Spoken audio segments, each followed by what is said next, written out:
கடந்து செல்வோம். சங்கீதம் 130 சங்கீதம் 3வது 4வது வசனத்தை ஒருவர் வாசிக்கலாம். இன்றைக்கு நமக்கு திருவிருந்து அப்படிங்கிறதுனால அதை மையமாய் வைத்து நான் இன்றைக்கு உங்களுக்கு மத்தியில பிரசங்கிக்க விரும்புகிறேன்.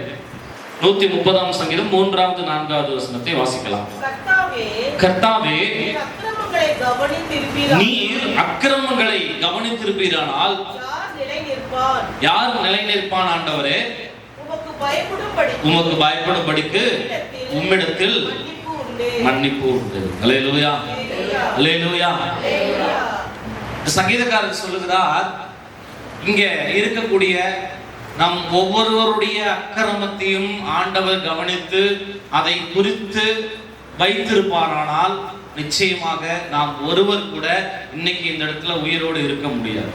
வேதம் சொல்லுகிறது, பாவத்தின் சம்பளம் மரணம். இப்ப நாம் செய்த பாவங்களுக்கும் அக்கிரமங்களையும் கர்த்தர் குறித்து வைத்து அதற்கு ஆண்டவர் ஏதாவது பதில் செய்திருப்பார் என்று சொன்னால் இன்றைக்கு நம்ம இந்த இடத்துல நிற்கவே முடியாது, உயிரோடு இருக்கவே முடியாது. அப்போ நம்ம இங்க நிக்கிறோம், உயிரோடு இருக்கிறோம், பேசுறோம், பிரசங்கம் பண்றோம், ஆராதிக்கிறோம்னா இது நம்ம ஜெபிக்கிற ஜெபத்தினால, நம்முடைய பரிசுத்தத்தினால, நீதினால் அல்ல.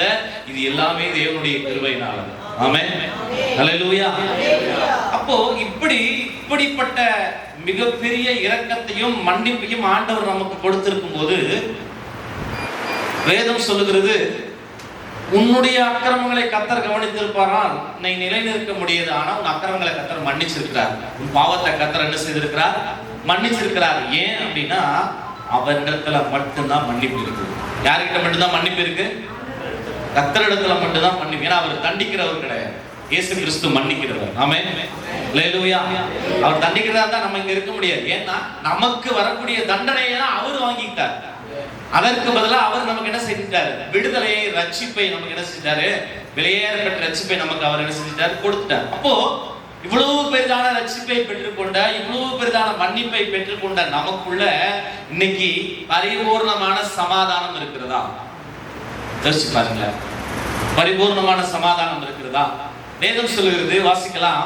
ஏசாயா தீர்க்கதரிசியின் புஸ்தகம் 48 அதிகாரம் 22வது வசனமும் 57 அதிகாரம் 21வது வசனம் வாசிப்போம். ஏசாயா 48 22 படிங்க சத்தமா. துன்மார்க்கருக்கு சமாதானம் இல்லை என்று கர்த்தர் சொல்லுகிறார். 57 அதிகாரம் 21வது வசனம். துன்மார்க்கருக்கு சமாதானம் இல்லை என்று, துன்மார்க்கருக்கு சமாதானம் இல்லை என்று கர்த்தர் சொல்லுகிறார், தேவன் சொல்லுகிறார். அப்போ யாருக்கு சமாதானம் இருக்காதா? துன்மார்க்கருக்கு என்ன இருக்காதா? சமாதானம் இருக்காது. ஏன்னா அவனுடைய வாழ்க்கை துன்மார்க்கத்திலே முற்றிலும் என்ன செய்கிறது? போய்கொண்டே இருக்கிறது. இங்க பாவ மன்னிப்பை குறித்து சங்கீதக்காரர் சொல்லுகிறார். மன்னிப்பு அப்படின்னா நீங்களே என்ன நினைக்கிறீங்க? மன்னிப்புனா நீங்க என்ன நினைக்கிறீங்க? எல்லாரும் ஏதாவது உங்களுக்கு தெரிஞ்சது ஒன்று இருக்கு சொல்லுங்களேன். மன்னிப்புனா என்ன நினைக்கிறீங்க? ஏதோ கிறிஸ்தவங்கெல்லாம் ஆலயத்துக்கு போய் பாவ மன்னிப்பு வாங்குறாங்க அப்படிங்கிறதான் மன்னிப்புன்னு நினைச்சிட்டு இருக்கீங்களா? மன்னிப்புனா என்ன? நம் செய்த தவறுகளை ஆண்டவர் அறிக்கையிட்டு அதுக்கு ஆண்டவர் மன்னிப்பு நமக்கு கொடுப்பார். மன்னிப்பு அப்படின்னா தண்டிக்காம விடுறதாங்க மன்னிப்பு. நம்மளை தண்டிக்காம விடுறது என்னது? நாம் செய்த தவறுகளுக்கு நமக்கு என்ன கிடைக்கணும்? தண்டனை கிடைக்கணும். ஆனா ஆண்டவர் நம்மளை தண்டிக்காம அதுக்கு பதிலாக என்னத்தை கொடுத்திருக்கிறாரு? மன்னிப்பை கொடுத்திருக்கிறார். அப்போ தேவனுடைய மன்னிப்பை பெற்றுக்கொண்டனா சமாதானமாய் வாழ்கிறோமா? அப்படி ஒருவேளை நம்ம வீட்லயோ குடும்பத்திலேயோ சமாதானம் இல்லைன்னா குறைவு எங்க இருக்குது? பிரச்சனை எங்க இருக்குது? நம்ம கிட்ட இருக்கா? ஆண்டவர்கிட்ட இருக்கா? நம்ம கிட்ட தான் இருக்கா. இப்போ வேதம் சொல்லுது, துன்மார்க்கருக்கு சமாதானம் இல்லை. நம்ம துன்மார்க்க வாழ்க்கை வாழ்றோமா? இல்ல. இப்ப துன்மார்க்கம்னா என்ன அப்படின்னா நான் 3 விஷயத்தை சொல்லணும். ஒண்ணு, இந்த உலகத்துல 3 வித ஜீவியம் இருக்கிறது. நல்லா கவனிச்சு கேளுங்க. ஒண்ணு துன்மார்க்க ஜீவியம். மார்க்கம்னா வழின்னு அர்த்தம். நீங்க பஸ் ஸ்டாண்ட்ல போனீங்கன்னா அதுல மார்க்கம் அப்படின்னு சொல்லி போட்டிருப்பாங்க. இந்த மார்க்கம் போற பேருந்துகள் இருக்கும். மார்க்கம்னா வழி. அப்போ இந்த உலகத்துல 3 விதமான ஜீவியம். ஒண்ணு துன்மார்க்க ஜீவியம், 2வது சன்மார்க்க ஜீவியம், 3வது உத்தம மார்க்க ஜீவியம். இப்படி 3 ஜீவியம் இருக்கிறது. இந்த 3 ஜீவியத்திலும் மனுஷர்கள் வாழ்ந்துட்டு தான் இருக்கிறாங்க. ஒண்ணு துன்மார்க்க ஜீவியம், இரண்டாவது சன்மார்க்க ஜீவியம், மூணாவது உத்தம மார்க்க ஜீவியம். துன்மார்க்க ஜீவியம் அப்படின்னு பார்க்கும்போது நம்ம அழகான ஒரு உதாரணம் வேதத்தில் இருக்குது. 2 பிள்ளைகள் இருக்கிறாங்க.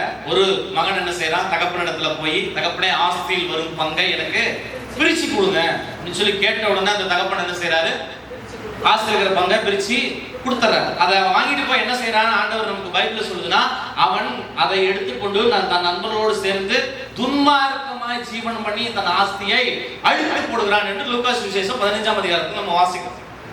எல்லாத்தையும் அழிச்சுட்டு அந்த கெட்ட குமாரன், இளைய குமாரன் அப்பா கிட்ட இருந்து வாங்கின எல்லா பணம் சொத்தையும் அழிச்சுட்டு திரும்ப எங்க வரான், அப்பா கிட்ட வரான்.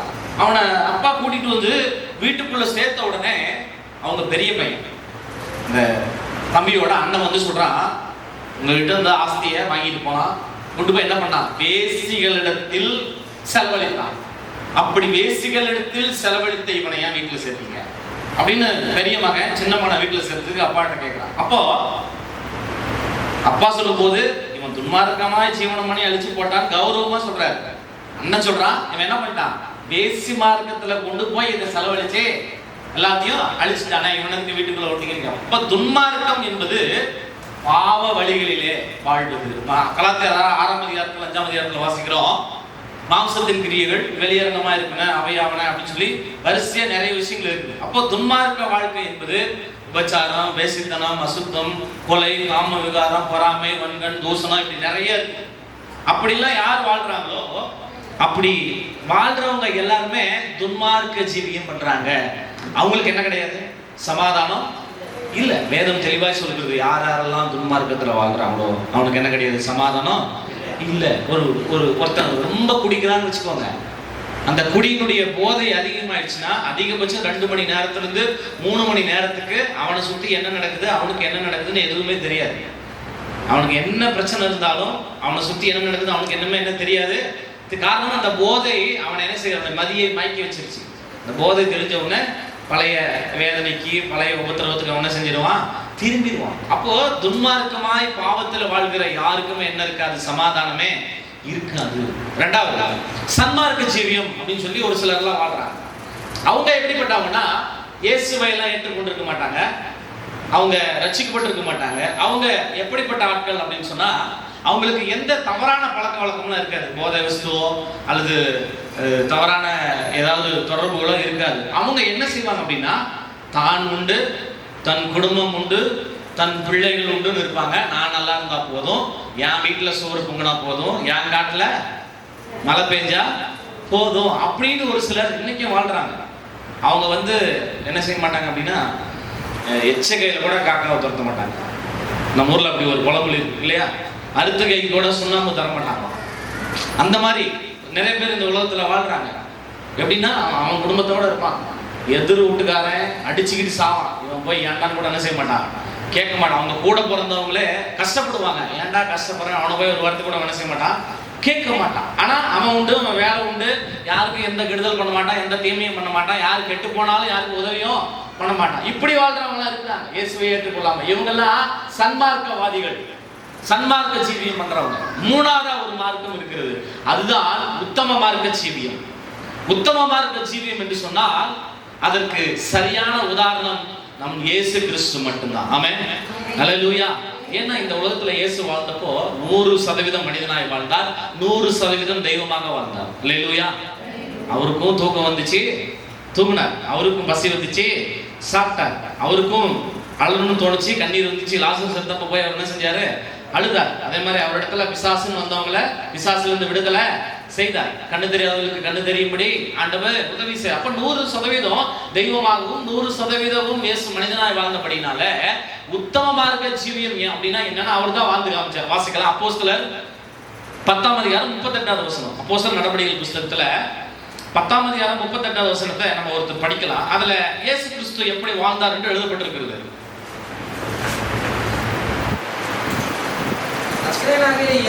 நசரேயனாகிய இயேசுவை தேவன் பரிசுத்த ஆவியினாலும் வல்லமையினாலும் அபிஷேகம் பண்ணினார். தேவன் அவருடனே கூட இருந்தபடினாலே அவர் நன்மை செய்கிறவராயும் பிசாசின் வல்லமையில் அகப்பட்ட யாவரையும் குணமாக்குகிறவராயும் சுற்றியிருந்தார். போதும். அல்லேலூயா, அல்லேலூயா. அப்போ இயேசு எப்படி இந்த உலகத்துல வாழ்ந்தார் அப்படின்னு சொன்னா, நான் மட்டும் நல்லா இருந்தா போதும் அப்படின்னு நினைச்சு இயேசு என்ன செய்யல, வாழல. துன்மார்க்கமான வாழ்க்கையும் இயேசு என்ன செய்யல, வாழல. அவர் என்ன செய்தா, எல்லாருக்கும் நன்மை செய்தார்.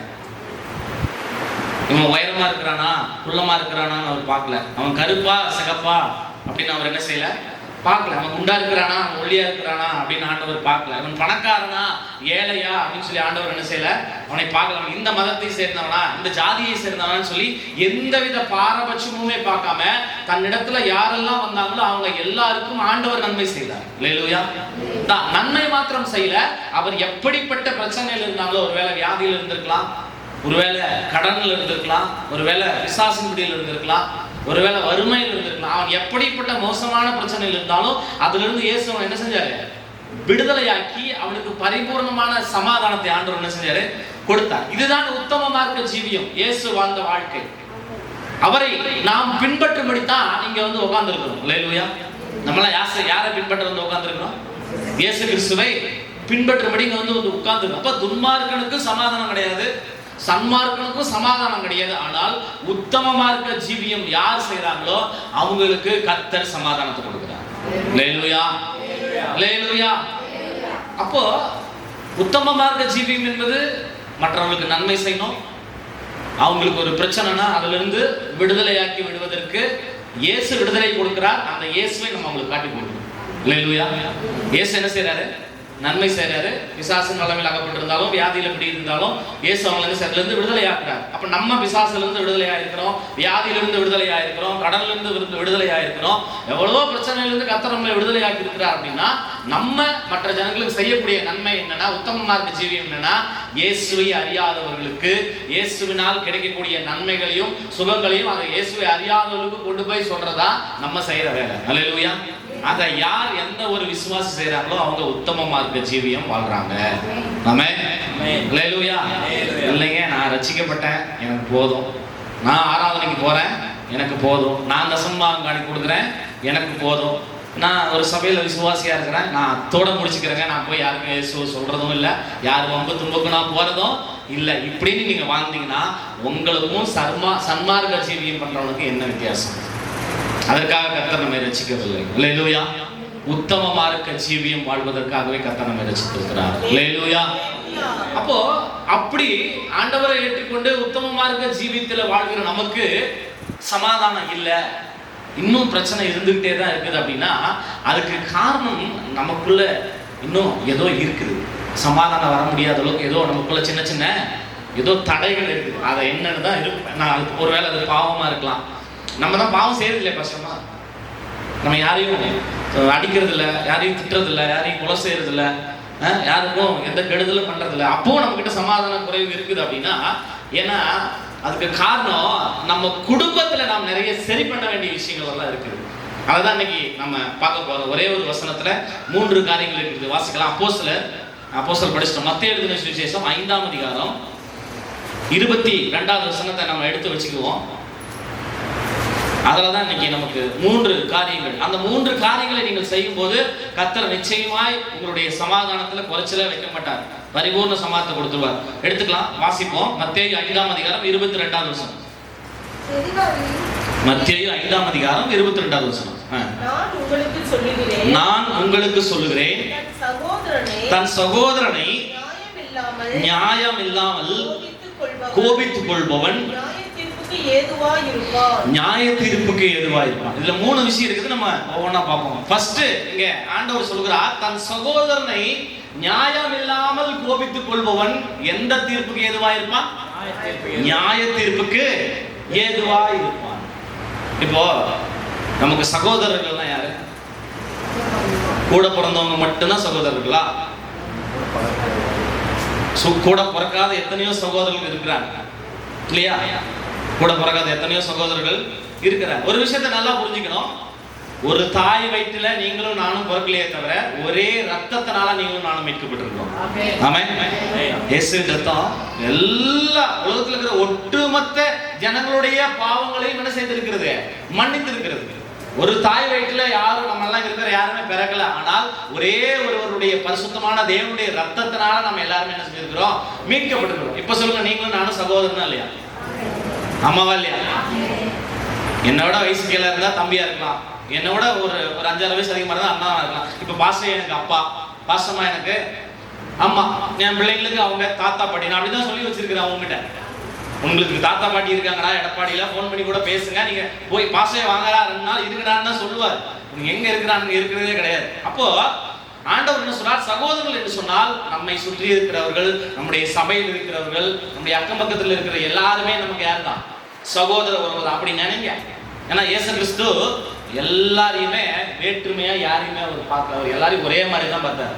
யூதர்களையும் ஒரே மாதிரி தான் பார்த்தாரு, பிரஜாதி மக்களையும் ஒரே மாதிரி தான் பார்த்தாரு. அதனாலதான் யோவான் ஸ்நானன் இயேசுவை பார்த்த உடனே சொன்னா, இதோ உலகத்தின் பாவத்தை சுமந்து தீர்க்கிற தேவாட்டுக்குட்டி அப்படிங்கிறாரு. யூதர்களின் பாவத்தை சுமந்து தீர்க்கிற தேவாட்டுக்குட்டின்னு அவர் சொல்லல. அப்போ இப்படி நம்முடைய சபைக்குள்ள நம்ம எத்தனை பேர் இருக்கிறோம், ஒரு குடும்பத்துக்குள்ள எத்தனை பேர் இருக்கிறோம் அப்படின்னு சொன்னா, நமக்குள்ள ஏதாவது ஒரு கருத்து வேறுபாடுகள், ஒரு மனஸ்தாபங்கள் அப்படின்னு வந்தா, வேதம் சொல்கிறது, தன் சகோதரனை நியாயம் இல்லாமல் கோபித்துக் கொள்வோம் நியாயத்திற்கு ஏதுவா இருப்பான். அப்போ நம்ம ஒருத்தர் மேல ஒருத்தர் என்ன செய்யக்கூடாது? கோவிச்சிக்க கூடாது. ஒருத்தர் மேல ஒருத்தர் என்ன செய்யக்கூடாது? இங்க வேதம் சொல்லுது நியாயம் இல்லாமல் கோபிச்சுக்கலாம் அப்படின்னா, அப்ப நியாயம் இருந்தா கோவிச்சுக்கலாமான்னு கேட்டா, நியாயமா இருந்தாலும் கோவிச்சுக்காதீங்க. அல்லேலூயா. ஏன் அப்படின்னா, நம்ம ஒருத்தர் மேல ஒருத்தர் கோவிச்சுக்கிறதுனால நம்முடைய சமாதானம் கெட்டு போகுது. உண்மையா இல்லையா? அம்மா மேல மகன் கோவிச்சுக்கிறா, மகன் மேல அம்மா கோவிச்சுக்கிறா, மாமியார் மேல மருமக கோவிச்சுக்கிறாங்க, மருமக மேல மாமியார் கோவிச்சுக்கிறாங்க, பாஸ்டர் மேல விசுவாசிங்க கோவிச்சுக்கிறாங்க, விசுவாசிங்க மேல பாஸ்டர் கோவிச்சுக்கிறாங்க. இதனால என்ன ஆகுது? போய் ஜெபம் பண்ணா பாஸ்டர் தான் முன்னாடி வராரு. ஆமாவா இல்லையா? அப்போ ஒருத்தர் ஒருத்தர் கோவிச்சுக்கும் போது நமக்குள்ள இருக்கக்கூடிய சமாதானம் கெட்டு போகுதுங்க. எப்படி நம்ம மன்னிக்காம ஒருத்தர் ஒருத்தர் கோவிச்சுக்கிட்டா எப்படி திருவிழந்து எடுக்க முடியும்? ஆண்டவர் அழகா சொல்றாரு. அதுக்கு கீழ வசனத்தெல்லாம் நீங்க வீட்டுல போய் படிச்சு பாருங்க. உனக்கும் சகோதரனுக்கும் மனஸ்தாபம் வந்தா காணிக்கையே போடாதுங்க. காணிக்கை என்ன செய்யாத? போடாது. காணிக்கையே போடாததுக்கு நம்ம திருவிழந்து எடுக்க முடியுமா? முடியாது. முதல்ல நேரா அந்த காணிக்கையை எப்படி காணிக்கை பெட்டிக்கு கீழே வச்சுட்டு நேரா உன் சகோதரன்ட்ட போய், உனக்கும் அவனுக்கும் வழக்கு இருக்குதா, மனஸ்தாபம் இருக்குதா, ஒருத்தருக்கு ஒருத்தர் அறிக்கையிட்டு மன்னிப்பு கேட்டு அப்புறமேட்டு வந்து காணிக்கையை எடுத்து வண்டியில போட, அதுக்கப்புறம் திருவிழந்து எடுத்துக்கோ. நீ மனஸ்தாபத்தோடு நீங்க லட்சக்கணக்கில் காணிக்கை செலுத்தினாலும் கர்த்தர் ஏற்றுக்கொள்ள மாட்டாரு. அதே மாதிரி மனஸ்தாபத்தோடு நீங்க திருவிழந்து எடுத்துக்கிட்டீங்கன்னா, 1 கொரிந்தியர் 11ஆம் அதிகாரத்தை வீட்டுல போய் வாசிச்சு பாருங்க. அதனால பலவீனம் வரும், வியாதி வரும், ஏன் மரணம் கூட வரலாம். அப்படிதான் பைபிள் நமக்கு சொல்லுது. அதனால முதல்ல ஒருத்தருக்கு ஒருத்தர் கோவிச்சுக்காதீங்க. உங்களுக்கு அவங்க மேல கோவிச்சிக்கக்கூடிய நியாயம், தர்மம், காரணம் எல்லாமே இருந்தாலும் தயவு செய்து கோபிச்சாதீங்க. அல்லேலூயா. என வேதம் சொல்லுது, நீங்கள் கோபம் கொண்டாலும் பாவம் செய்யாதிருங்கள். எத்தனையோ பேர், நான் ஒரு புஸ்தகத்தை படித்தேன். அந்த புஸ்தகத்தை படிக்கிறதுக்கு முன்னாடி இந்த புஸ்தகத்தில் ஒன்று போட்டு இருந்துச்சு. ஒன்று, இந்த புஸ்தகத்தை நீங்கள் தூக்கி எறிவீங்க, இல்லைன்னா இந்த புஸ்தகம் உங்களை தூக்கி எறியும் அப்படின்னு எழுதி இருந்துச்சு. என்னன்னு பார்த்தா, மனுஷன் வாழ்க்கையை கெடுப்பதற்கு மிக முக்கிய காரணம் அவன் இடத்துல இருக்கிற கோபம். அந்த கோபத்தை யார் தூக்கி எறிகிறாங்களோ அவங்க வாழ்க்கை சமாதானமாக இருக்கணும். ஒரு மிஷினரி ஒரு புஸ்தகத்தை எழுதியிருக்கிறார். அப்போ நம்முடைய வாழ்க்கையில கோபம் அப்படிங்கிற ஒண்ணு இருக்கவே கூடாது. கோபம் நிர்மூடனை, நீதிமொழியில் சொல்லப்படுறது, கோபம் நிர்மூடனை கொல்லும். கோபக்காரனுடைய வார்த்தைகள் விளையாட்டு போல இருக்கும், ஆனால் உள்ளத்திற்குள் தைக்கும். நீதிமொழி படிங்க, தெரியும். மாசம் 30 நாள் இருக்கு, 31 தேதி இருக்குது. ஒரு நீதிமொழியில 30 அதிகாரம் இருக்கா? ஒரு நாளைக்கு 1ஆம் தேதி முதல் அதிகாரம், 2ஆம் தேதி 2 இப்படி படிங்க. நீதிமொழிகள் நீங்க படிக்க படிக்க படிக்க உங்களை மாதிரி அறிவில தேர்ந்தவங்க யாருமே இருக்க மாட்டாங்க. கர்த்தர் அறிகிற அறிவில் நீங்க அதிகமா நீதிமொழிகள் படிச்சீங்கன்னா வளருவீங்க. ஆமென். அல்லேலூயா. அதனால நமக்கு கூட இருக்கிற சகோதரர்களை எந்த விதத்துல கோச்சிக்க கூடாது. அப்படி கோச்சிக்கிட்டீங்கன்னா உங்களுக்கு சமாதானம் கிடைக்காது. 2வது அடுத்தது படிங்க. தன் சகோதரனை வீணன் என்று சொல்லுகிறவன் ஆலோசனை சங்க தீர்ப்புக்கு ஏதுவா இருப்பான். வீணன் என்ன? வீண் என்ன? வேஸ்ட். கஷ்டமா இங்கிலீஷ் பைபிள்ல வேஸ்ட்னு போட்டுருக்கு. நமக்கு வீண்னா தமிழ் வார்த்தை நிறைய பேருக்கு புரியுது இல்ல. வேஸ்ட்னா தான் இருக்கிற எல்லாருக்குமே புரியுது. ஆமாவா இல்லையா? வேஸ்ட்னா தான் புரியுது. வீண் அப்படின்னா யோசிக்கிறாங்க அப்படின்னா என்ன? ஏன்னா நம்ம அதிகமா தமிழை விட இங்கிலீஷ் கலாச்சாரத்துல வளர்ந்துட்டோம். சர்ச்சுக்கு தயாராயிட்டியா, சர்ச்சுக்கு ரெடி ஆயிட்டியா. ரெடிங்கிறது இங்கிலீஷ் வார்த்தை, தமிழ் வார்த்தை கிடையாது. நல்லா புரிஞ்சுக்கோங்க. அதனால இங்க பைபிள் சொல்லுது, நீ யாரையாவது வீணன்னு சொன்னா ஆலோசனை தந்த தீர்ப்புக்கு ஏதுவா இருப்பேன். இப்போ நம்ம யாரையுமே எப்படி நம்ம சகோதரர்கிட்ட கோபிச்சுக்க கூடாதோ அதே போல நம்ம யாரையுமே இவங்க வேஸ்ட்னு சொல்லக்கூடாது. நானும் ஒருத்தையை கல்யாணம் பண்ணிட்டு வந்தேன், சுத்த வேஸ்ட் அப்படின்னு ஒருத்தர் சொல்றாருன்னு வச்சுக்கோங்க. அப்படி சொல்லலாமா? மனைவியுடைய மனசு எவ்வளவு வருத்தப்படும். மனைவி புருஷன் பார்த்து சொல்றான், நீ எல்லாம் இருக்கிறதே வேஸ்ட், எதுக்கு நீ எல்லாம் ஆம்பளன்னு இருக்கிற அப்படின்னு சொன்னா குடும்பத்துல சமாதானம் வருமா, சண்டை வருமா? சண்டை தான் வரும் இல்லையா? நம்ம சகோதரனை போய் ஏண்டா நீங்களாம் ஒரு ஆளு, நீங்களாம் ஒன்னத்துக்கு பிரயோஜனம் இல்லை, வேஸ்டா, நீ பிறந்ததே வேஸ்டா அப்படின்னு சொல்லலாமா? சொல்லுங்க. சொன்னா நமக்கு சகோதரனுக்கு உறவு ஏற்படுமா? இன்னொன்னு புரிஞ்சுக்கணும், எல்லா மனுஷர்களையும் கர்த்தர் உண்டாக்கினார். ஆமாவா இல்லையா? இந்த உலகத்துல எல்லா மனுஷரையும் யார் உண்டாக்கினாரு? கர்த்தர். அப்ப கர்த்தர் தாம் உண்டாக்கின சிருஷ்டியை பார்த்து, கர்த்தருடைய சிருஷ்டியை பார்த்து நீ வேஸ்ட்னு சொன்னா அதை ஆண்டவரையே வேஸ்ட்னு சொல்ற மாதிரி அர்த்தம். புரியுதா? அல்லேலூயா, அல்லேலூயா. அப்போ ஆண்டவர் உண்டாக்கின மனுஷனை நாம் நீ வேஸ்ட், நீ வீணுன்னு நம்ம என்ன செய்யக்கூடாது, சொல்லக்கூடாது. என்னைக்குமே ஒருத்தரை பார்த்து நீ வேஸ்ட், வீண் அப்படின்னு சொல்லாதீங்க. ஏன்னா ஆண்டவர் 3 பேரை கூப்பிடுறார். ஒருத்தனுக்கு 5 தாளந்தை கொடுக்கிறார், இன்னொருத்தனுக்கு 2 தாளந்தை கொடுக்கிறார், இன்னொருத்தனுக்கு 1 தாளந்தை கொடுக்கிறார். யாருக்காவது ஏதாவது கொடுக்காம இருந்தாரா? 3 பேருக்கும் அவனுடைய அறிவுக்கு தக்க மாதிரி ஆண்டவர் என்ன செஞ்சாரு, கொடுத்தார். அப்ப இந்த உலகத்துல மனுஷனை ஆண்டவர் உண்டாக்கும் போதே அவனுக்கு என்ன தேவையோ அதை கொடுத்திருக்கிறார். அவனுக்குள்ள நிச்சயமா ஏதாவது ஒரு தாளந்தை வச்சிருப்பார். அதை விட்டுட்டு அவனை நம்ம வேஸ்ட்னு சொல்றதுக்கு நமக்கு என்ன தகுதி இருக்கு? இப்போ நான் காலையில போன சர்ச்சில் வந்துட்டு அங்க இருக்கிற எல்லாரும் வெள்ளி வேலை செய்வாங்க. இந்த வெள்ளி செய்யற வேலை, அந்த வேலை என்ன செய்ய சொன்னா எனக்கு தெரியாது. அந்த வேலை என்னன்னு எனக்கு தெரியாது. அதுக்காக எனக்கு வெள்ளி வேலை செய்ய தெரியல, நான் சரியில்லைன்னு என்ன சொல்ல முடியுமா? எனக்கு தறி ஓட்ட தெரியும், அங்க இருக்கிறவங்களுக்கு தறி ஓட்ட தெரியாது. அப்போ அவங்களுக்கு தறி ஓட்ட தெரியாது, அவங்க மோசம்னு நான் சொல்ல முடியுமா? முடியாது. கர்த்தர் எல்லாருக்குமே ஏதாவது ஒரு தாளந்தை கொடுத்திருப்பார். ஆண்டவருடைய பார்வையில ஒவ்வொருத்தரும் வெளியேறப்பட்டவர்கள். அதனால எந்த மனுஷனையும் நம்ம வேஸ்ட், இவன் உதவாதவன், இவனால ஒரு பிரயோஜனம் இல்லை, யாரையுமே நம்ம வாய் திறந்து சொல்லக்கூடாது. அப்படி சொன்னீங்க அப்படின்னா அதனால உங்க சமாதானம் கெட்டு போகும். உங்களுக்கு சமாதானம் இல்லாம இருக்க காரணம் இதெல்லாம் ஒரு பிரச்சனை. யாருக்கிட்டையும் கோச்சிக்காதீங்க. உரிமையோட தாங்க நான் கோச்சிக்கிட்டேன் அப்படிம்பாங்க நிறைய பேர் கேட்டா. உரிமையோட நான் கோச்சிக்கிட்டேன் அப்படிம்பாங்க. உரிமையோடு இருக்கிறவங்க கோபப்படக்கூடாது. அந்த உரிமையில அவங்களுக்கு நல்லதுதான் செய்யணும். கோவப்பட்டா பிரச்சனை தான் உருவாகும். கோவப்படாம இருந்தா சமாதானம் உண்டாகும். அல்லேலூயா. அதனால ஒண்ணு, நம்ம யாருக்கிட்டையும் கோவிச்சுக்காம இருக்கணும். 2வது, நம்மை சுற்றி இருக்கக்கூடிய எந்த மனிதனையும், ஒரு சின்ன குழந்தை கூட நீ வேஸ்ட், நீ உருப்பட மாட்ட, உன்னால ஒரு பிரயோஜனம் இல்லைன்னு யாரையுமே சொல்லக்கூடாது. அப்படி சொன்னீங்கன்னா வேதம் சொல்லுது உங்களை ஆலோசனை சங்க தீர்ப்பு கொண்டு போய் என்ன செய்வாங்க, நிறுத்துவாங்க. அடுத்தது 3வது பாயிண்ட் வாசிக்கலாம்.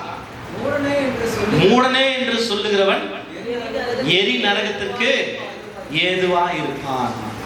நிறைய பேர் நீ ஒரு முட்டாள்டா, நீ ஒரு அறிவு கட்டவன், நீ ஒரு புத்தி இல்லாதவன் அப்படின்னு சொல்லி என்ன செய்யறாங்க, சொல்றாங்க. ஒரு சிலர் கேட்டுட்டு பேசாம போயிருவாங்க.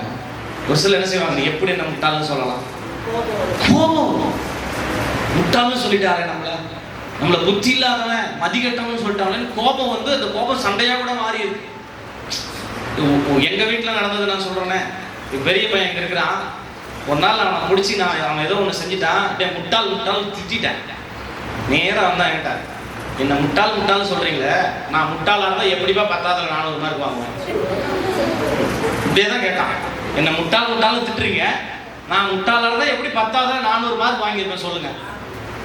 நான் எதுவுமே என்னால் பேச முடியல அவங்ககிட்ட. சரிப்பா நான் சொன்னது தப்பு தான், சாரி, என்னை மன்னிச்சுக்கோ அப்படின்னு நான் அவன்கிட்ட மன்னிப்பு கேட்டேன். அப்போ முட்டாள் அப்படின்னு நம்ம யாரும் என்ன செய்யக்கூடாது, சொல்லக்கூடாது. அதுக்கு முட்டாள் அறிவு கட்டவனேன்னு சொல்றதுக்கு இன்னொன்று இப்படி கண்டுபிடிச்சிருக்கிறாங்க, மறைவா சொல்றதுக்கு. என்ன தெரியுமா சொல்றாங்க, அட பேசாம இருங்க, அவருக்கு ஒண்ணுமே தெரியாது. முட்டாள்னு சொல்ற வார்த்தைக்கு இப்படி சொல்றாங்க, அவருக்கு என்ன தெரியாது, ஒண்ணுமே தெரியாது. அதுக்கு முட்டாள் டைரக்டாவே சொல்லிடலாமே, அவருக்கு ஒண்ணுமே தெரியாது, என் பொண்டாட்டியா அவருக்கு ஒண்ணுமே தெரியாதுங்க அப்படின்னு அர்த்தம். முட்டாள் தான் அர்த்தம். முட்டாள்னு அப்படி சொல்றதுக்கு பதிலா இப்படி சொல்றாங்க, அவங்களுக்கு ஒண்ணுமே தெரியாது அப்படின்னு சொல்லி என்ன செய்யறாங்க, சொல்லுகிறாங்க. அப்போ தனக்கு இவங்களுக்கு ஒண்ணுமே தெரியாதுன்னு ஒருத்தன் சொல்றான் பாத்தியா, அவன் நினைச்சிட்டு இருக்கிறான் நமக்கு எல்லாமே தெரியும், அவன் நினைச்சிட்டு இருக்கிறான். ஆனா வேதம் சொல்லுது, தன்னை தாழ்த்துகிறவன் உயர்த்தப்படுவான், தன்னை உயர்த்துகிறவன் தாழ்த்தப்படுவான். அப்ப எந்த ஒரு மனுஷனையும் நான் முட்டாள், அறிவில்லாதவன், எங்களுக்கு ஒன்றும் தெரியாதுன்னு நம்ம யாரையுமே என்ன செய்யக்கூடாது. முக்கியமாக நம்ம குடும்பத்தில் நம்ம பேசுகிற வார்த்தைகள் மற்றவங்களெல்லாம் நம்ம பேசினா திட்டி போடுவான், சண்டைக்கு வந்துடுவான். நம்மளை திட்டாத ஒரு ஆள் அல்லது நம்மளை பேசாத ஒரு ஆள் இல்லை, அப்படியே திட்டினாலும் சமாளிக்கிற யார் தான் நம்ம குடும்பத்தில் இருக்கிறவங்க தான். நம்ம குடும்பத்தில் சமாதானம் இல்லாமல் இருக்க காரணம் என்னன்னா, நம்ம குடும்பத்தில் இருக்கிற எல்லார்ட்டையும் அனுதினமும் கோவிச்சுக்கிறோம், அனுதினமும் அவங்கள வேஸ்ட்டுன்னு திட்டுறோம். இன்னொன்று முட்டாள், அறிவில்லாதவன், உனக்கு ஒண்ணுமே தெரியாது குடும்பத்தில் இருக்கிறவங்கள திட்டிகிட்டே இருக்கிறோம். அப்போ அதனாலதான் வேதம் பைபிள்ல சொல்லுது, நாம் எல்லாரும் அநேக விஷயங்களில் தவறுகிறோம், ஆனா முக்கியமா வார்த்தைகளில் தவறுகிறோம். வார்த்தைகள் என்ன செய்யறோம்? ஒருவன் சொல் தவறாதவனானால் அவன் பூரண புருஷனும் தன் சரீரம் முழுவதையும் கடிவாளத்தினால் அடக்கிக் கொள்ளக்கூடவனுமா இருக்கிறான் என்று சொல்லி நம்ம யாக்கோபுல வாசிக்கிறோம். அப்போ நாம எல்லாருமே சொற்களிலே தவறுகிறோம். அந்த சொற்களிலே தவறும் போதுதான் நம்முடைய வாழ்க்கையிலே குடும்பத்திலே சமாதான குறைவு உண்டாகிறது. இல்லையா? அதனால நம்ம பேசும்போது கொஞ்சம் ஜாக்கிரதையா, மனைவி கிட்டே ஆனாலும் சரி, பிள்ளைகிட்ட ஆனாலும் சரி, யார்கிட்ட ஆனாலும் சரி, பேசும்போது நம்ம என்ன செய்யணும்? கொஞ்சம் ஜாக்கிரதையா வார்த்தைகளை பயன்படுத்தணும். வார்த்தை ஒரு மனுஷனை கொல்லும், ஆனால் கர்த்தருடைய வார்த்தை மனுஷனை உயிர்ப்பிக்கும். இல்லையா? இல்லையா? என்னைக்காவது மனைவிட்ட சண்டை போட்டுட்டு நீங்க போய் மன்னிப்பு கேட்டிருந்தீங்கன்னா கண்டிப்பா நீங்க மனஸ்தாபப்பட்டிருக்கீங்க, வருத்தப்பட்டிருக்கீங்கன்னு அர்த்தம். பிள்ளைகிட்ட அடிச்சுட்டு பிள்ளைகிட்ட மன்னிப்பு கேளுங்க. பிள்ளையை அடிக்கணும்னு தான் பைபிள் சொல்லுது. அதே சமயம் அவனை எதுக்காக அடிச்சேன்னு சொல்லிட்டு அவன்கிட்ட மன்னிப்பு கேளுங்க. அடுத்ததான் அவன் தவற செய்ய மாட்டான். நம்ம யாரை பேசும்போதும் இந்த மாதிரி வார்த்தைகளை பயன்படுத்தி என்ன செய்யக்கூடாது? பேசவே கூடாது. கர்த்தருக்கு அது பிடிக்காது. அதனாலதான் அவர் சொல்றாரு, நீ உன் சகோதரனை நியாயம் இல்லாம கோவிச்சுக்கிட்டீங்கன்னா நீ நியாய தீர்ப்புக்கு எதுவாயிருப்ப. உன் சகோதரனை வேணும்னு சொன்னீங்கன்னா நீ ஆலோசனை சங்க தீர்ப்புக்கு ஏதுவாயிருப்ப. நீ மூடனேன்னு சொன்னீங்கன்னா எரி நரகத்துக்கு நீ எப்படி இருப்ப? பாத்திரவானாக இருப்ப. அதனால நம்முடைய குடும்பத்துக்குள்ள நான் ரட்சிக்கப்பட்டிருக்கிறேன், இயேசுவை ஏற்றுக்கொண்டேன், நான் உத்தமமா இருக்க ஜீவியன்னு செய்கிற உனக்குள்ள இன்னமும் சமாதான குறைவு இருக்குன்னா அதுக்கு மிக முக்கிய காரணம் நீ உன் வார்த்தைகளிலே இன்னும் தவறி கொண்டிருக்கிறாய். நீ மற்றொருத்தல கோபப்படுறதுனால சமாதானத்தை இழக்கிற. நீ மற்றவங்களை வேஸ்ட்னு சொல்றதுனால உன்னுடைய சமாதானத்தை இழந்து போகிற. மற்றவங்களை ஒண்ணுமே தெரியல நீ முட்டாள்னு சொல்றதுனால உன்னுடைய குடும்பத்தில் இருக்கக்கூடிய சமாதானத்தை நீ என்ன செய்ற? இழந்து போகிற. ஏன்னா கர்த்தரால் உருவாக்கின சிருஷ்டியை பழித்து கூறுவதற்கு நமக்கு எவ்வளவோ தகுதி இருக்கா? சொல்லுங்க. ஒருத்தனை வேஸ்ட்னு சொல்றோம், அவனுக்கு ஒரு கண்ணு போயிடுச்சு, நம்ம கண்ணு கொடுக்குமா? கை அடிபட்டுருச்சு, நம்ம கையை கொடுப்போமா? கொடுக்க மாட்டோம். வாய் நிறைய பேசுறது வேணா பேசுவோம், ஆனா அவனுக்கு கண்ணில் அடிபட்டாலும் கை போனாலும் அவனுக்கு கர்த்தரால சுகத்தை கொடுக்க முடியும். அல்லேலூயா. நம்மளால அவனுக்கு ஒண்ணுமே பண்ண முடியாது, ஒண்ணுமே செய்ய முடியாது. அப்படி இருக்க எதற்குமே தகுதி இல்லாத நம்ம கர்த்தர் ரட்சித்திருக்க, அந்த ரட்சிப்பை பெற்றுக்கொண்ட நம்ம கர்த்தரால் சிருஷ்டிக்கப்பட்ட ஒரு மனுஷனை எந்த குறைவும் சொல்லக்கூடாது. அப்படி குறை சொல்றதுக்கு முன்னாடி இயேசு ஒன்று சொல்றாரு. என்ன தெரியுமா சொல்றாரு? முதல்ல உன் கண்ணுல இருக்கிற உத்தரத்தை பார்த்துட்டு அப்புறம் அடுத்தவங்க இருக்கிற தூசிய எடு தொட அப்படின்னு சொல்லி சொல்றாரு. உத்தரம்னா என்ன? பெரிய பனைமரத்தை வெட்டி கொண்டு வந்து வீட்டுல வச்சு அது மேல என்ன செய்வாங்க? பனங்கையை வச்சு ஓடு மாட்டுவாங்க. அவ்வளோ பெரிய உத்தரம் எங்க இருக்குது? நம்ம கண்ணுல இருக்குது. அடுத்தவங்க கண்ணுல ஒரே ஒரு சின்ன தூசு இருக்கும், அதையே நம்ம சுட்டி காட்டி சொல்லிட்டே இருக்கும். அதனால முதல்ல மற்றவர்களை சொல்வதற்கு முன்னதாக நம்மை நாம் சரிப்படுத்திக் கொள்ள வேண்டும். அதனாலதான் ஆண்டவர் சொல்றார், உன் வார்த்தைகளிலே அடுத்தவரை புண்படுத்தாமல், காயப்படுத்தாமல், கோபித்துக் கொள்ளாமல், மற்றவர்களை குறித்து தவறா எதுவும் சொல்லாமல் இருந்தாலே உன் குடும்பமும் நீ எப்படி இருப்பீங்க? சமாதானமா இருப்பீங்க. முதல்ல உங்களுடைய வார்த்தையை நீ கட்டுப்படுத்து, மனதை அடக்கு. நம்ம நீதிமொழியில் வாசிக்கும் போது, பட்டணத்தை பிடிக்கிறவனை பார்க்கலாம் தன் மனதை அடக்குபவன் உத்தமன் அப்படின்னு சொல்லி இருக்கு. ஒரு தமிழ்நாட்டுக்கே நீங்க முதலமைச்சராக கூட ஆயிடலாம், ஆனா உங்க மனசை உங்களால் என்ன செய்ய முடியாதா? அடக்க முடியாது. ஆனா அடக்க கற்றுக்கணும். நம்முடைய மனசை என்ன செய்யணும்? அடக்கி, நம்முடைய வார்த்தைகளை அடக்கி, கிறிஸ்துவுக்குள்ள கீழ்ப்படிஞ்சு நம்ம என்ன செய்யணும்? பாசையை சொல்றாரு, உபவாச ஜபத்துக்கு வாங்க, பெண்கள் ஜபத்துக்கு வாங்க, ஆராதனைக்கு வாங்க. இதெல்லாம் எதுக்காக? நம்மளை அடக்கி ஒடுக்கி கர்த்தருக்குள்ள கீழ்ப்படுத்தி பரிசுத்தமா வாழதான் கூப்பிடுறாங்க. இல்லைன்னா அவங்களுக்கு என்ன? அவங்க ஆரம் நடத்தி முடிச்சுட்டு போய் அவங்க வீட்டில் ஒரு அழகா படுத்துக்கலாமே. பாச நோக்கி நீ ரெஸ்ட் தாராளமாக ரெஸ்ட் எடுக்கலாமே. ஏன் இல்லை? எத்தனையோ பிள்ளைகள் கர்த்தருக்கு கீழ்ப்படியாம அடங்காம ஒடுங்காம இருக்கிறாங்க. அவங்களை கர்த்தருக்கு கீழ்ப்படிய பண்ணணும் அப்படிங்கிறதுனால ஒரே ஒரு எண்ணம் ஓட்டத்தில் தான் என்ன செய்யறாங்க? ஓடிட்டு இருக்காங்க. அதனால பிரியமானவர்களே, நீங்கள் உங்களுடைய குடும்பத்திலே சமாதானம் இல்லாமல் அந்த சமாதான குறைவு இருக்குதுன்னா அதுக்கு நம்ம தான் சரியில்லைன்னு அர்த்தம். நாம் எதெல்லாம் சரியில்லையோ அதில் இன்னைக்கு நம்ம சரி பண்ணிக்கிட்டு நம்ம எல்லாரையும் முதல்ல மன்னிக்கணும். யார் மேலேயும் கோபப்படக்கூடாது, யாரையும் திட்டக்கூடாது, எல்லாரையுமே மன்னிங்க. உங்கள் கணவனை மன்னிங்க, உங்கள் மனைவியை மன்னிங்க, உங்கள் பெற்றோரை மன்னிங்க, உங்கள் பிள்ளைகளை மன்னிங்க. அப்படி மன்னிச்சு நீங்கள் திருவந்து எடுத்தாதான் உங்களுக்கு அது பிரயோஜனமாக இருக்கும். அந்த திருவந்தனுடைய மகத்துவம் அதுக்கு மகிமையானதாக இருக்கும். நீங்கள் யாரையுமே மன்னிக்காம நீங்கள் திருவிருந்து எடுத்தீங்கன்னா உங்களுக்கு பலவீனம் இருக்கும், வியாதி இருக்கும், மரணம் கூட நேரிடும். ஏன் தெரிஞ்சு யாரையும் மன்னிக்காம திருவிருந்து எடுத்து ஒரு பிரச்சனையை தேடுறதை விட மன்னிச்சுட்டு வந்து நீங்கள் திருவிருந்து எடுத்துக்கோங்க, தப்பே கிடையாது. நான் அப்படிதான் இன்னைக்கு அந்த சபையிலையும் சொன்னேன், எங்கள் சபையிலையும் சொன்னேன். ஏன் அப்படின்னா கடவுள் சொல்றது அதான், நீங்கள் சமாதானத்தை இழந்து விடக்கூடாது. ஆண்டவர் கொடுக்குற சமாதானம் எப்படிப்பட்ட சமாதானம் தெரியுமா? வாசிக்கலாம். ஏசாயா தீர்க்கதரிசியின் புஸ்தகம் 66ஆம் அதிகாரம் 12வது வசனம். அவர் கொடுக்குற சமாதானத்தை குறித்து நமக்கு வேதம் போதிக்கிறது. ஏசாயா 66 12வது வசனம்.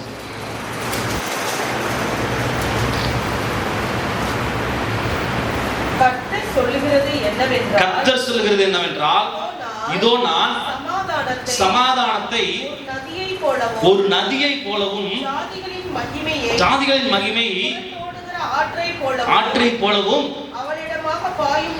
அவளிடமாக பாயும்படி செய்கிறேன். அப்போ கர்த்தர் கொடுக்கிற சமாதானம் ஒரு நதியை போல ஆற்றை போல நமக்கு பாய்ந்து வருகிறதா. அல்லேலூயா. எப்படி வருதா சமாதானம்? இந்த வசனத்தை நீங்க வீட்டுல போய் உட்கார்ந்து படிச்சு பாருங்க. நதியை போலவும் ஆற்றை போலவும் நம்ம இடத்துல கர்த்தர் கொடுக்கிற சமாதானம் என்ன செய்கிறது? பாய்ந்து வருகிறது. அப்போ இப்படிப்பட்ட நதியை போல ஆற்றை போல கர்த்தர் நமக்கு ஒரு சமாதானத்தை கொடுக்கும் போது அதை யாரு தடுத்தாலும் அவங்களால ஒண்ணுமே பண்ண முடியாது. அல்லேலூயா. மேட்டூர் டேம் திறந்து விடுறாங்க, நான் போய் தடுக்கிறேன்னு குறுக்கணும், என்ன ஆகும்? நம்மளையும் சேர்த்து அந்த தண்ணி செய்யறோம், அடிச்சுட்டு போயிடும். அப்போ ஆண்டவர் மேட்டூர் டேமை திறக்கிற மாதிரி நமக்கு சமாதானத்தை திறந்து கொடுக்குறாரு அப்படின்னா அதை பிசாசோ மற்ற மனிதர்களோ தடுக்க முடியாது. அல்லேலூயா. அல்லேலூயா. நிறைய பேர் என்ன தெரியுமா பண்றாங்க? எனக்கு பிசாசு அதை பண்றான், எனக்கு பிசாசு இதை பண்றான், எனக்கு பிசாசு தடைய போடுறான், என்ன பிசாசு ஜெபம் பண்ண விட மாட்டேங்கிறான், பிசாசு மேலேயே சொல்றாங்க. இவங்க 1ஆம் நம்பர் சோம்பேறியா இருப்பாங்க. அதனாலதான் ஒருத்தன் என்ன தெரியுமா செஞ்சானா, திடீர்னு நடந்து போயிட்டு இருந்தானா, டக்குன்னு கால் தடுக்கி கீழே விழுந்துட்டான். ஆண்டவரே என்ன பிசாசு தள்ளி விட்டான் அப்படின்னு அங்கிருந்து கத்துனான். ஆண்டவர் கூப்பிட்டாரான், பிசாசு பாரு அங்க உட்காந்துட்டு இருக்கான், அவன் பாட்டுக்காங்க உட்காந்துக்கிறான், நீ காலை தடுக்கி விட்டு கீழே விழுந்துட்டு என்ன பிசாசு தள்ளி விட்டான்னு சொல்லலாமா? நான் இன்னொரு உதாரணம் சொல்றேன். இப்போ நம்ம செருப்பு இல்லாம நடந்து போறோம், நடந்து போயிட்டே இருக்கிறோம். நடந்து போயிட்டே இருக்கும்போது திடீர்னு ஏதாவது ஒரு முள்ளு கிடக்குது, நம்ம அதை மெதிச்சிடறோம். என்ன சொல்றோம்? முள்ளு குத்தி குடிச்சிக்கிறோம், அப்படிதானே சொல்றோம்? முள்ளு குத்திச்சா இல்ல நம்ம போய் முள்ள குத்திக்கிட்டுமா? ஏங்க நம்ம நடந்து போறாங்க, வழியில முள்ளு கிடக்குதுங்க, அதை நம்ம மெதிச்சிடறோம். உடனே நம்ம சொல்ற வார்த்தை என்ன? முள்ளு குத்தி குடிச்சு. முள்ளு குத்துற அளவுக்கு முள்ளுக்கு உயிர் இருக்குதா? அதாவது நடக்க முடியுமா? முள்ளு கிடக்குதுன்னா பார்த்து நம்ம தான் காலை எடுத்து வச்சு நடந்து போகணும். முள்ளு நம்மளை குத்துற, நம்ம தான் முள்ள குத்திக்கிட்டோம். நம்ம பேசுறதே மற்றவங்க மேல பழிய போடுற மாதிரியே தான் பேசுறோம். முதல்ல நான் என்னை சரிப்படுத்தி போறோம். முள்ளு தான் என்ன குத்தி பிடிச்சின்னு சொல்லக்கூடாது, நான் போய் முள்ள குத்திக்கிட்டு அது கிடக்கிற இடத்துல நம்ம காலை வைக்கக்கூடாது. இல்லை காலை வச்சதுனால குதிச்சு காலை நம்ம வேற தான் குத்தி இருக்காது. இல்லை அப்போ இந்த மனநிலையை நம்ம மாற்றணும். நான் சரியில்லை, நான் முதல்ல எல்லாரையும் நான் மன்னிக்கணும், எல்லா இடத்துலையும் நான் கோவப்படக்கூடாது. என்னுடைய வீட்டில் இருக்கிற யாரையும் நான் வேஸ்ட்டு முட்டாலும் யாரையும் என்ன செய்ய மாட்டேன், சொல்ல மாட்டேன். ஏன்னா எல்லாரும் கர்த்தரால சிருஷ்டிக்கப்பட்டவங்க. கர்த்தரால் சிருஷ்டிக்கப்பட்ட ஒன்றை நம்ம குறை சொல்றதுக்கு நமக்கு என்ன தகுதி இருக்கு? எதுவுமே கிடையாது. அதனால தேவ சமூகத்துக்கு வந்திருக்கிற நம்ம ஆண்டவர் நமக்கு நதியை போல ஆற்றை போல சமாதானத்தை திறந்து கொடுக்க தயாரா இருக்கிறார். அப்படி அந்த சமாதானம் நமக்கு வரும்போது அதை யார் தடுக்க நினைச்சாலும் அவங்க தான் அழிஞ்சு போவாங்க. சமாதானம் நமக்கு வந்து சேர்ந்து. அல்லேலூயா. அல்லேலூயா. ஒருத்தராலையும் தடுக்க முடியாது, யாராலையும் கெடுக்கவும் முடியாது. பிசாசு என் சமாதானத்தை கெடுத்தான் அப்படின்னு நீங்க சொன்னீங்கன்னா அவன் கெடுக்கல, நீங்களே கெடுத்துக்கிட்டீங்கன்னு அர்த்தம். ஏன்னா கர்த்தர் கொடுக்கிற சமாதானம் என்னைக்குமே அழியாது, என்னைக்குமே அழியாது. அல்லேலூயா. இன்னைக்கு வரைக்கும் கர்த்தர் எங்களுக்கு கொடுத்த சமாதானத்தை அதிகமா கூட்டி கொடுக்குறாரு தவிர குறைஞ்சதே கிடையாது. அப்படி சமாதானம் எங்கேயோ குறையுதுன்னா நான் எதோ தப்பு பண்ணியிருக்கிறேன்னு அர்த்தம். என்னுடைய தவறுனால தான் எனக்கு சமாதானம் குறையுதே தவிர கர்த்தர் கொடுக்கிற சமாதானம் ஒரு நாள் குறையவே குறையாது. அது ஆற்று வெள்ளத்தை போல பெருகி வரும், நதியை போல புரண்டு ஓடி வரும். அதை யாராலையும் தடுக்க முடியாது. உங்களுக்கு உரியதை உங்க இடத்துல கர்த்தர் கொண்டு வந்து சேர்த்துவார். அல்லேலூயா. இப்போ சமாதான குறைவு இல்லாம நீங்க வாழணும். உத்தம மார்க்க ஜீவியம் நான் செய்தும் எனக்கு சமாதான குறைவு இருக்கு அப்படின்னா அதுக்கு காரணம் நீங்கள் உங்களுடைய குடும்பத்தில் இருக்கக்கூடிய நபர்கிட்ட, உங்க சகோதரர்கள்கிட்ட, உங்க சொந்தக்காரங்ககிட்ட, உங்க சுற்றி இருக்கிற எல்லாருக்கிட்டையும் உங்களுடைய பேச்சு எப்படி இருக்கு? கோபத்தோடு பேசுறீங்களா, அன்போடு பேசுறீங்களா? இயேசு அன்பா இருக்கிறார் அப்படின்னு நம்ம சொல்றோம். நம்மளை அன்பு வெளிப்படலன்னா அவங்க இயேசுவை பார்ப்பாங்களா? பார்க்க மாட்டாங்க. அதனால நம்ம யாருக்கிட்டையும் நம்ம அவங்க மேல கோபப்படக்கூடிய சூழ்நிலைகள் காரணம் இருந்தாலும் கோபப்படாதீங்க. அதே மாதிரி யாரையும் வேஸ்ட்னு மட்டும் சொல்லிடாதீங்க. அது ஆண்டவரை கோபப்படுத்தும். எந்த ஒரு மனுஷனை பார்த்து நீங்க வேஸ்ட்னு சொன்னீங்கன்னா அது கர்த்தரை கோபப்படுத்தும். ஏன்னா கர்த்தர் அவனை தான் பண்ணிக்கிறாரு, சிருஷ்டித்து இருக்கிறார். அதே மாதிரி எந்த மனுஷனையும் முட்டாது உனக்கு ஒண்ணும் தெரியாதுன்னு சொல்லாதீங்க. அவங்க அவங்களுக்கு கர்த்தர் கொடுத்ததை வச்சு அவங்க வாழ்ந்துட்டு தான் இருக்கிறாங்க. நமக்கு ₹1,00,000 கடன் இருக்கும், ஆனா நம்ம பைக்ல போவோம், கார்ல போவோம். அவனுக்கு கடனே இருக்காது, அவன் சைக்கிள்ல போவான். அவனை பார்த்து நமக்கு எவ்வளவா பேசுவோம். ஆமாவா இல்லையா? இப்படிலாம் ஊருக்குள்ள நடக்குது. எங்க ஊர்ல சிந்தாமூர்ல பாத்தீங்க அப்படின்னா எல்லாருக்கும் பணக்காரனானு தான் ஆசை. அந்த ஊர்ல இருக்கிற எல்லாருமே ஒருத்தன் கார் வாங்கினா இன்னொருத்தன் கார் வாங்கணும்னு நினைக்கிறான். ஒருத்தர் 2 பில்டிங் கட்டினா இன்னொருத்தன் 5 பில்டிங் கட்டணும்னு நினைக்கிறான். அப்படிதான் அந்த ஊரே போயிட்டு இருக்குது. ஆனா அத்தனை பேருக்கும் பேங்க்ல கடன் இருக்குது. எப்ப எவன் வந்து பூட்டிட்டு போவான், எத்தனை சீல் இருப்பான்னு தெரியாது. ஆனா அவங்க கிட்ட வேலை செய்யறாங்க பாத்தீங்களா, அவங்களுக்கு என்ன கிடையாது, காரும் இல்லை, மங்களாவும் இல்லை, ஆனா அவங்களுக்கு கடனும் கிடையாது. அவங்க இந்த ஓனர்கிட்ட இன்னைக்கு இருப்பாங்க, நாளைக்கு இன்னொரு ஓனர்கிட்ட என்ன செய்வாங்க, போயிடுவாங்க. ஆனா அந்த ஓனர்களுக்கெல்லாம் லட்சக்கணக்கில் கோடிக்கணக்கில் கடன் இருக்குது. அவனுக்கு சமாதானமே கிடையாது. ஆனா நமக்கு கர்த்தர் அவனுக்கு கொடுக்காத சமாதானத்தை கர்த்தர் நமக்கு என்ன பண்ணியிருக்காங்க, கொடுத்திருக்கிறார். அதனால இவ்வளவு சமாதானத்தை பெற்றுக்கொண்ட நாம் முதல்ல நம்ம சுற்றி இருக்கிற நம்முடைய குடும்பத்தார், நம்ம சொந்தக்காரங்க ரட்சிக்கப்படாமல் இருந்தாலும் பரவாயில்ல, அவங்கள மன்னிங்க, அவங்ககிட்ட அன்பா இருங்க, அவங்ககிட்ட நெரிச்சலோடு பேசாதீங்க. அவன் ரட்சிக்கப்பட மாட்டானே, அவன் என்ன செய்ய மாட்டான், ரட்சிக்கப்பட மாட்டான். அப்படி இயேசுவை ஏற்றுக்கொள்ளாதவன் ஒரு பிரச்சனையில மாட்டிக்கிட்டான் அப்படின்னா பரவாயில்ல, போனதெல்லாம் போகட்டும், நான் உனக்காக ஜெபம் பண்றேன், கர்த்தர் உன்னை காப்பாத்துவாருன்னு சொல்லுங்க. அவனுக்கு இயேசுவின் மேல விசுவாசம் வரும். இதை விட்டுட்டு நீ இயேசுவை நம்பலால, அவனுக்கு இப்படிதான் நடக்கும் அப்படின்னு சொல்லலாமா? அப்படி சொல்லலாமா? ரட்சிக்கப்படாத ஒரு சகோதரனை பார்த்து அவனுக்கு ஒரு பிரச்சனை வந்துருச்சு, நீ இயேசுவை ஏத்துக்கல, அவனுக்கு இப்படிதான் வரும்னு சொன்னா அவன் இயேசுவை ஏத்துக்குவானா? ஏத்துக்க மாட்டான். பரவாயில்லங்க, விடுறா தம்பி, விடுறா அண்ணா, பார்த்துக்கலாம், இதுல இருந்து உன்னை கடவுள் காப்பாற்றுவார், உனக்காக நான் ஜெபம் பண்ணேன்னு சொல்லுங்க பாருங்க, அவனுக்கு ஒரு நம்பிக்கை பாருங்க. அதனால நம்முடைய வாயிலிருந்து புறப்படக்கூடிய வார்த்தைகள் அநேகனுடைய மனதை புண்படுத்தாமல் அதற்கு இந்த காயத்திற்கு மருந்தாக இருக்க வேண்டும். அல்லேலூயா. அப்படிப்பட்ட வாழ்க்கை நீங்க வாழுங்க. உங்களுக்கு ஆண்டவர் ஒரு பெரிய சமாதானத்தை, யாராலையும் தடுக்க முடியாத, அழிக்க முடியாத சமாதானத்தை கர்த்தர் என்ன செய்வாரு, கொடுப்பார். அல்லேலூயா. ஜெபிப்போம். ஸ்தோத்திரம் ஆண்டவரே, உங்களை துதிக்கிறப்பா, உங்களை செலுத்துகிறோம். கர்த்தர் நல்லவர், நன்மை செய்கிறவர். சமாதான குறைவு வந்தாலும் அதற்கு காரணம் நானே தான் எனக்கு உணர்த்தி, அப்பா எனக்கு இந்த பரிபூர்ண சமாதானத்தை நீங்க கொடுக்க ஆண்டவரே இப்பொழுதும் நீர் ஆயத்தமா இருக்கிறீர். இந்த சமாதானத்தை யார் தடுக்க நினைத்தாலும் அந்த சமாதானம் கெட்டு போகாது. ஏன்னா அது கர்த்தர் கொடுக்கிற சமாதானம், உலகம் கொடுக்கிற பிரகாரம் நீங்க கொடுக்கறது இல்லை. ஆண்டவரே நீங்க கொடுத்த இந்த சமாதானத்துக்காக நன்றி. இந்த நாளிலே நாங்கள் எல்லாரையும் மன்னிக்கிறோம். நாங்கள் யாரையெல்லாம் திட்டணுமோ, பேசணுமோ, யாரெல்லாம் எங்களுக்கு விரோதமாக எழுப்புனாங்களோ, நாங்களாம் யாருக்கு விரோதமாக எழுப்பணுமோ எல்லாரையும் நாங்கள் மனசார மன்னிக்கிறோம். கிறிஸ்து உங்களுக்கு மன்னித்தது போல நீங்களும் ஒருவருக்கு ஒருவர் மன்னியுங்கள், இப்படியே கிறிஸ்துவின் பிரமாணத்தை நிறைவேற்றுங்கள் என்று சொல்லி எழுதப்பட்ட வசனத்தின்படி நாங்கள் ஒருவருக்கு ஒருவர் மன்னித்து தேவரீர் இந்த நம்முடைய பந்தியில பங்கு வரைகளை தகுதிப்படுத்துக. நீ தகுதிப்படுத்தினதுக்காக நாங்கள் நன்றி செலுத்துகிறோம். தொடர்ந்து கர்த்தர் நடத்தும் ஆசீர்வதியும். இயேசுவின் நாமத்தில் ஜெபம் கேளுங்கள் நல்ல பிதாவே.